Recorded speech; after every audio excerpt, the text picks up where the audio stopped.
ज़िले घोटकी के आदलपुर शहर में बदअमनी चोट चढ़ी पई। फुर-लुट ऐं चोरियुनि जे वाक़िअनि में इज़ाफ़ो थियण ऐं पुलिस जी बेहिसी ख़िलाफ़ दुकानदारनि थाणे आॾो एहतिजाज कंदे जवाबदारनि जी गिरफ़्तारी जो मुतालबो कयो आहे। माजिद अली कलवड़ जी रिपोर्ट। जी नाज़रीन, असीं मौजूद आहियूं आदलपुर थाणे अॻियां, जिते जेको आहे त मुख़्तलिफ़ हंधनि तां बंदि पियल जेके दुकान आहिनि उन मां जेके चोर आहिनि उहे दुकान जा जेके ताला आहिनि उहे उनमें चाबी जेका चोर चाबी थींदी आहे उहा हणी करे उन मां कणक सारियूं ऐं सोलर प्लेटूं अक्सर चोरियूं करे वेंदा। जिते घोटकी मां दिनेश कुमार ऐं आदलपुर मां हिदायतुल्ला कलवड़ सदर इसाक दायो ऐं ॿिया जेके माण्हू आहिनि जी काफ़ी मरतबा ही कणक सोलर प्लेटूं चोरियूं करे आहिनि। हिन वक़्तु थाणे अॻियां जेके दुकानदार एसोसिएशन जा अॻुवान आहिनि ऐं घोटकी जा जेके दुकानदार एसोसिएशन जा अॻुवान आहिनि उहे एहतिजाज कनि पिया। अचो त मौजूदु दुकानदार अॻुवान सां ॻाल्हि ॿोल कयूं त वधीक उनजो छा चवणु आहे। ज़ाकिर कोलाची जंहिंखे असां पकड़ियो आहे ऐं हिकिड़ो सनाउल्ला बुरड़ो ॿुधायो वञे थो पियो जेको फ़रार थी वियो आहे। हुनजे साथी उन ॻाल्हि जे तस्लीम कयो आहे त सनाउल्ला बुरड़ो आहे जेको पलेदार आहे घोटकी में, उहो फ़रार थी वियो आहे। इन चोरनि अॻ में बि आदलपुर में 5-8 दफ़ा चोरियूं मुख़्तलिफ़ वापारनि जूं करे विया आहिनि, जंहिंमें 20 मण सोलर प्लेटूं हिदायतुल्ला कलवड़ जूं खणी विया हुआ।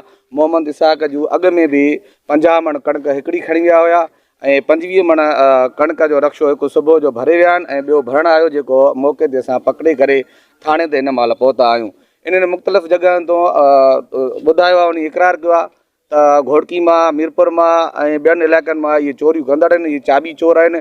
घोटकी मां सेठ असांजो दीवान आहे धनेश कुमार, इन जी बि 86 कटो लॻभॻि सारियुनि जो चोरी इन्हनि कयो आहे, जंहिंमें पौणा 200 मण सारियूं ॿुधायूं वञनि थियूं पियूं। जॾहिं त असांखे गुज़िरियल 2 घंटनि खां हिते थाणे ते बीठल रहिया आहियूं।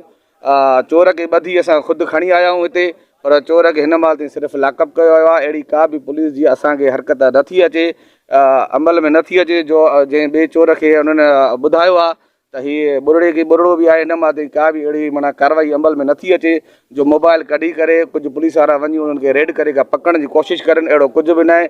जीअं हिकिड़ो मामूल मुताबिक़ ठला आसरा हूंदा आहिनि, उहे ठला आसरा ॾिना वञनि था पिया। ही शहर जा सभु वापारी असां पूरी मार्केट बंदि करे हिते बीठा आहियूं। हूअं बि असां जुमे जे ॾींहुं मार्केट बंदि हूंदी आहे, जंहिंजो हे नाजाइज़ फ़ाइदो चोर वठी करे करनि पिया। पर संघ जी सॾ ते असांजो मुतालबो इहो ई आहे त जेकॾहिं असांखे चोर पकिड़े करे असांजूं जेके बि चोरियूं थियल आहिनि इहे रिकवर न थियूं वयूं तेसीं ताईं असां मार्केट कोन खोलींदासीं। अॻ में बि असांखे SHO खरलो हुयो जेको ठला आसर ॾेई असां रोड ब्लॉक कयोसीं, उन उथाए करे असांखे थाणे ते वठी अची मिठियूं ॻाल्हियूं करे असांखे रवानो करे छॾियो हुयो। हिन वक़्तु असां उनजी ठहियलनि ॻाल्हियुनि ते कोन हलंदासीं, तेसि ताईं असां मार्केट न खोलींदासीं जेसि ताईं असांखे चोरियूं रिकवर न करायूं वेंदियूं। पहिरियों 32 कटा हिकिड़े गोदाम खॼाया हुया, सो असां वरी उन जी जेको आहे चौकीदार खे चयोसीं अदा असांजी चोरी थी आहे 32 कटा। उन जो हाणे ॾिसूं था, हाणे राति जी चोरी त कोन्हे, पोइ थी सघंदो आहे उन खां पोइ कुझु टाइम खां पोइ 15-20 ॾींहंनि खां पोइ वरी असांजा जेके 27 कटा ॿिए गोदाम निकिरी विया हुया। वरी उन में बि असां चौकीदार खे सोड़ो कयोसीं। चौकीदार जो चवणु इहो ई हुयो त भई चोरियूं जेके थियनि थियूं राति जूं नथियूं थियनि पियूं। वरी असांजा तक़रीबन ईअं सम्झो त 1 महीना पहिरियों असांजा 11 कटा गोदाम मां निकिरी विया। वरी बि उन में असां चौकीदार खे चयोसीं, चौकीदारनि इहा ॻाल्हि कई त असां बाबा लॻा पिया आहियूं। वरी हाणे जेके 16 कटा जेके असांजा तक़रीबन छंछरु वारे ॾींहुं ईद जे 3 ॾींहं ते मंझंदि जो तक़रीबन 2:52 ते असांजा चोरी थिया आहिनि। उहे सॼो असां वटि CCTV कैमरा में अची वियो आहे सॼो कुझु। जेके चोर 2:52 ते एंटर थियनि था गोदाम में, 6 मिंटनि में रक्शो भरे 16 कटा रक्शे में विझी करे ॿाहिरि था निकिरनि पिया। उन खे ॾिसंदे असां जेको आहे ईअं सम्झो त जेके बि जेके इन रोड ते बाईपास ते कैमराऊं जंहिं वटि लॻल नी, पेट्रोल पंपनि ते या कंहिं बि जेको आहे पंहिंजो मेडिकल हिते होलसेलर नी उन्हनि वटि उहे असां चेक कंदा आयासीं।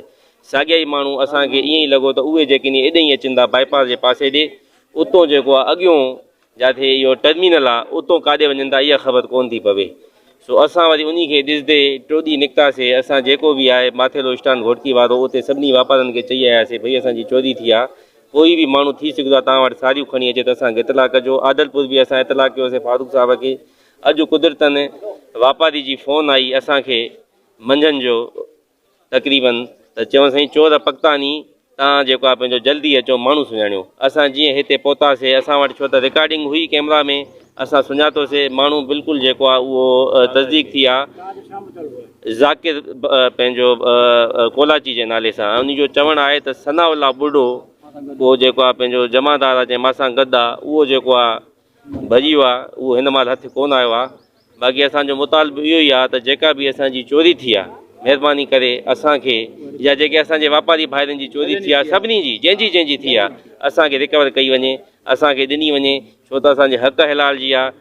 असांखे इहा वापसि कई वञे, न त उनजी सूरत में जेको असां धरणो हणंदासीं। जी नाज़रीन, मौजूद दुकानदार अॻुवान सां ॻाल्हि ॿोल कईसीं। हिन जो चवणु आहे त हिकिड़ो गिरोह आहे जेको ज़िले घोटकी जे मुख़्तलिफ़ हंधनि तां अक्सर चोरियूं करे, जंहिंमें कणिक, सारियूं ऐं सोरल पेटियूं चोरियूं कंदा रहनि था। अॼु जॾहिं असीं दुकान ते वियासीं त हीउ चोर जेको हिकु रक्शो भरे हितां फरार थियणु लॻो, ॿियो रक्शो भरे पियो त हिन हिकु चोर खे नाले ज़ाकिर खे गिरफ़्तार कयो आहे।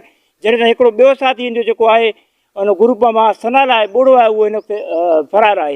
हिननि आदरपुर पुलिस खां मुतालबो कयो आहे त जवाबदारनि ख़िलाफ़ु जेके चोरियूं कंदा आहिनि इन ख़िलाफ़ु जेको असांजो चोरी थियलु सामान, कणिक, सोलर प्लेटियूं ऐं सारियूं आहिनि उहे वापसि कराए ॾिनियूं वञनि ऐं जवाबदारनि ख़िलाफ़ु कानूनी कार्रवाई कई वञे।